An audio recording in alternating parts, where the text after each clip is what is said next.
कहते हैं मृत्यु से ठीक पहले जब भगवान ने रावण से उसकी अंतिम इच्छा पूछी तो उसने ऐसे अधूरे कार्य बताए जिन्हें सुनकर स्वयं भगवान भी आश्चर्यचकित रह गए। रावण की पहली इच्छा थी धरती और स्वर्ग को जोड़ने वाली सीढ़ी बनाना ताकि इंसान सीधे चलकर देवताओं की नगरी तक पहुंच सके। सोचिए, अगर ये संभव हो जाता तो स्वर्ग और नर्क का रहस्य हमेशा के लिए खत्म हो जाता। दूसरी इच्छा, वह चाहता था कि कोई भी बच्चा अपने पिता से पहले न मरे। रावण के अनुसार यह दुनिया का सबसे बड़ा अन्याय है। उसकी इच्छा थी मृत्यु को एक नए नियम से बांध देना।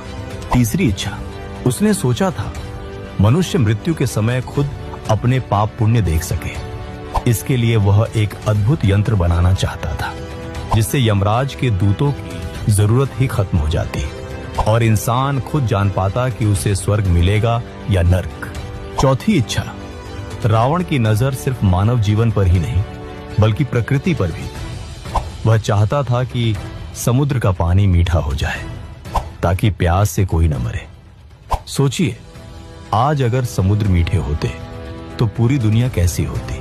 पांचवी इच्छा, उसकी एक और इच्छा थी चांद को उसके काले धब्बों से मुक्त करना। वह चाहता था कि चंद्रमा श्वेत और निर्मल हो जाए, एक ऐसा प्रकाश जो अंधकार को पूरी तरह मिटा दे। छठी इच्छा, सोने से भरी लंका में रहते हुए भी रावण चाहता था कि सोने में सुगंध हो ताकि उसका राज्य केवल वैभव से नहीं बल्कि सुगंध से भी महके।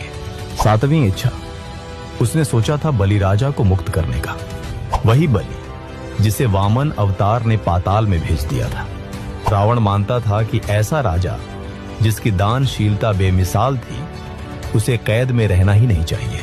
आठवीं और सबसे अद्भुत इच्छा, रावण चाहता था कि पृथ्वी का भार उठाने वाले शेषनाग को मुक्त कर दे। उसने सोचा था इंद्र के वज्र और पृथ्वी के लोहे को मिलाकर एक अखंड खंभा बनाएगा जो सृष्टि का बोझ संभाले ताकि शेषनाग विश्राम कर सके।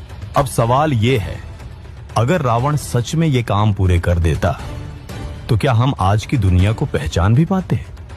अगर आपको लगता है कि रावण सिर्फ नायक या खलनायक नहीं बल्कि एक रहस्य था तो कमेंट में लिखिए जय श्री राम और इस वीडियो को अपने दोस्तों से शेयर कीजिए।